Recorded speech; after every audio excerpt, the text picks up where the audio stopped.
In this series, many have stated that I hate Starfleet or that I'm trying to be an edgy boy. The truth is, I look at Starfleet the way it was presented to me by Picard in The Next Generation. I see it in Anson Mount's Pike, and I see it in Sisko. Well, Sisko generally. Starfleet is a promise. It's what we should all strive to be. The best you that you can be. Making hard decisions, but the moral ones. It's defending someone when you know you will lose, but doing it because that's what you do.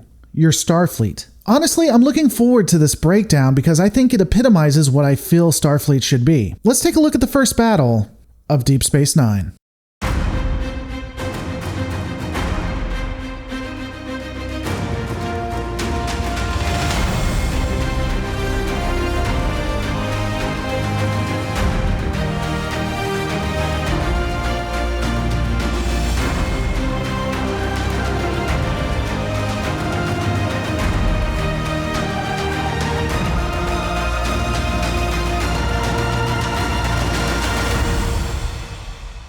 Before we get into the battle proper, a look at the preparations is necessary. First, the dialogue indicates that O'Brien is thankful that the station was upgraded due to the Dominion threat. It would give them a fighting chance against the Klingons. My question is, if there was such a threat from the Dominion, why don't they at least have a small task force of ships also surrounding the station? You're telling me that Starfleet was so worried that it completely refit a space station but didn't leave any other vessels around it? I guess they hoped that the Dominion wouldn't just bypass Deep Space Nine. I mean, I know the station is next to the wormhole, but they can only hit so many vessels before the rest would get by. Even taking moderate damage, a Dominion fleet could bypass the station and cause massive havoc.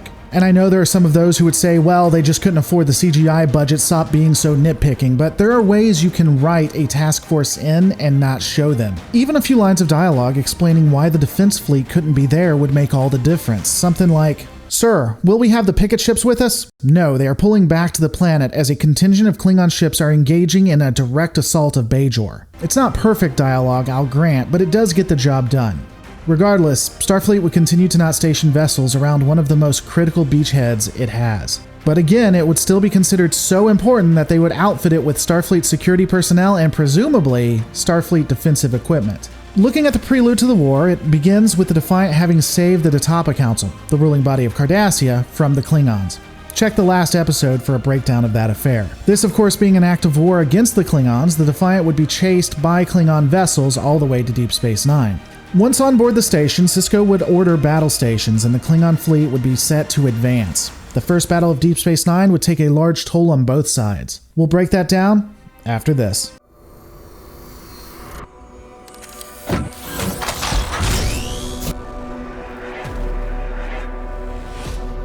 Hey guys, so fun news. Thanks in part to you, at least one book in the Farthest Star series is on Amazon's best-selling list. One of the things that keeps this channel going is sponsors like you, and it's humbling that you guys even consider looking at the things that I promote. If you don't know what I'm talking about, the Farthest Dawn series is 3 books that I think are actually pretty good. What are they about? Well, I'm glad you asked. In the near future, mankind has begun to colonize further out into the solar system and has joined together under one banner, the United Earth Alliance. The events of an unexpected first contact, although seemingly peaceful, has brought mankind to the precipice of hope over an abyss of the unknown that threatens to claim them all. The Farthest Star series follows a few special individuals whose desire to be themselves, no matter what others might think, has led them down a path that will change the lives of many, with consequences reaching farther than anyone could have ever guessed. I think it's a great series, and I think you will like it too. Check it out in the description below. Supporting my sponsors supports the channel. Now let's just get back into it.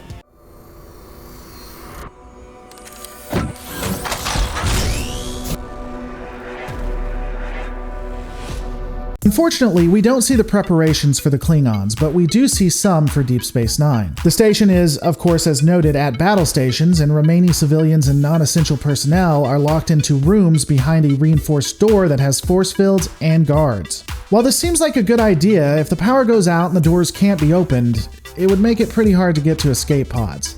That said, I don't think this is a bad idea necessarily, just a concern if I was on the other side of the door that had to be unlocked. Guards are being posted at critical positions, and Odo wants to put a security detail at medbay. Bashir declines because he states that he doesn't want to firefight while trying to heal people. I suppose the doctor just wants the sick and injured to have no defense and be slaughtered, because that's the only reason not to have security stationed at that area. Klingons look at the infirmed as a detriment and think it's dishonorable for them to be in their beds. They think they are doing a favor to the sick if they kill them. The people die like warriors.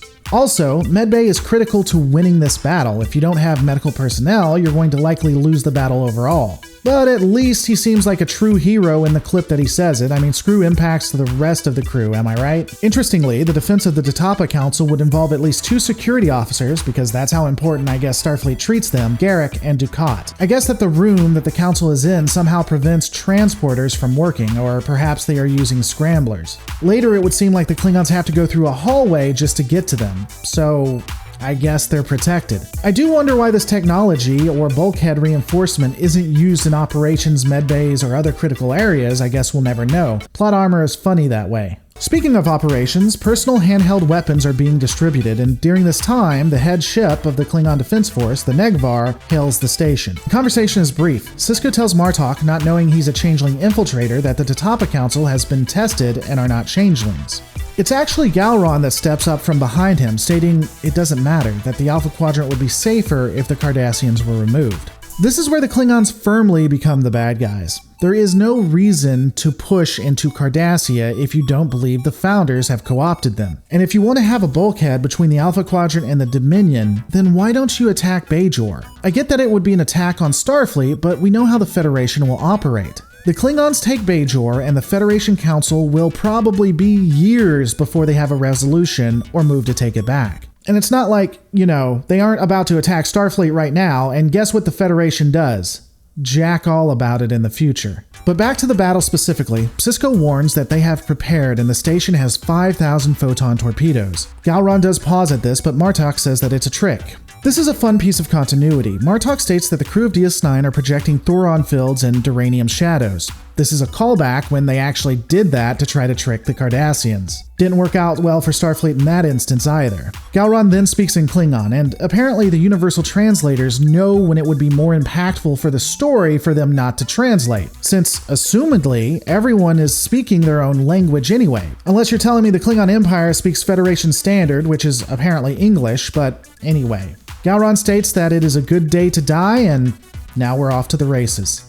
Let me pause a moment to say that this is Starfleet to me. Sisko is risking the lives of himself, his crew, and civilians to protect people that can't defend themselves. The reason why I am so critical of Starfleet generally is because they have set this standard. This is what Starfleet is supposed to be. This is what TNG, early DS9, hell, the original series tells me what Starfleet officers do. And when they meet this standard, they do it in spades.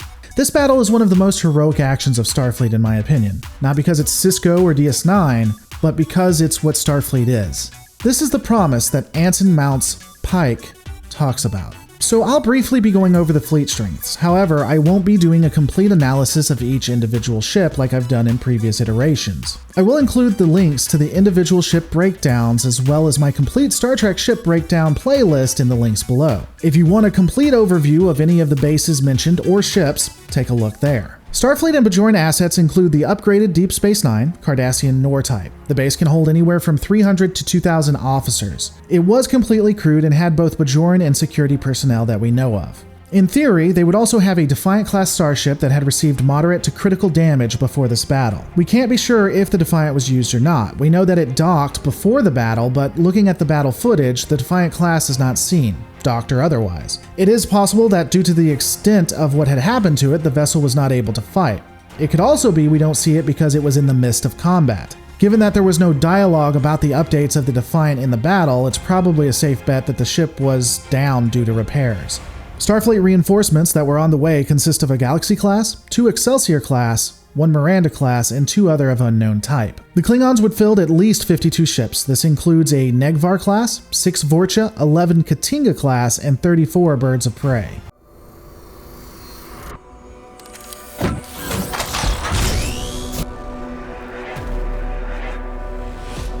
Looking at the tactics, with Deep Space Nine being a stationary target and no other ships that are confirmed fighting, Klingon forces would quickly move to surround the station and begin firing disruptors. We also see birds of prey firing disruptors off in the distance at nothing. It doesn't appear that they are firing on Deep Space Nine. It's possible they are chasing the Defiant, though to be fair, looking at the future damage the station will be inflicting, if I were in a Scout-class bird of prey, I'd be reticent to attack it too. Captain Sisko orders to hold fire until the fleet has surrounded them and it was at point-blank range of the starbase. The station then fired even-numbered launchers, followed by odd-numbered launchers, and then of course the phasers.